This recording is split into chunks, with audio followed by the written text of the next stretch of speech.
Assalamualaikum warahmatullahi wabarakatuh. Saya Laisa Endah Melani dengan NIM F1D322017. Di sini saya akan melakukan pembuktian persamaan dari min nabla P dikurang dengan gamma K sama dengan rho. Pada persamaan ini dibuktikan dengan menggunakan rumus hukum Newton 2. Pada persamaan 2.1 delta Fs sama dengan min dalam kurung 2P per 2X dikali I ditambah 2P per 2Y dikali Y ditambah 2P per 2Z dikali K, tutup kurung delta kali delta Y dikali delta Z. Jika delta P per delta 2X I ditambah dengan 2P per 2YJ ditambah 2P per 2ZK sama dengan nabla P, maka nabla X sama dengan 2X per 2Y ditambah 2X per 2YJ ditambah 2X per 2ZK. Sehingga delta Fs sama dengan nabla P dikali delta X, delta Y, delta Z, di mana delta Fs per delta X, delta Y, delta Z sama dengan nabla P.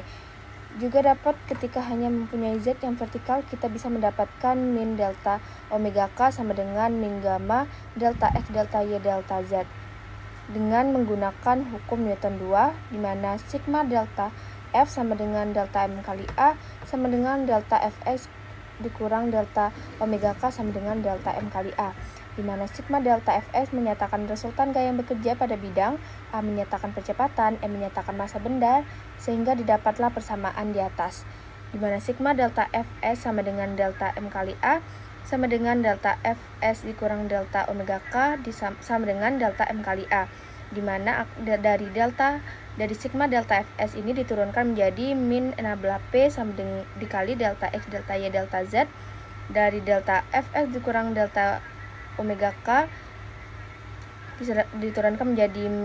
min gamma delta X, delta Y, delta Z K, dan delta A menjadi rho delta X, delta Y, delta Z A sama dengan min nabla P dikali delta X, delta Y, delta Z dikurang dengan gamma delta X, delta Y, delta Z K sama dengan rho delta X, delta Y, delta Z A. Karena delta X, delta Y, delta Z sama dari min nabla P, min gamma, dan rho, maka dapat dicoret dan menghasilkan dengan persamaan min nabla P dikurang gamma K sama dengan rho A.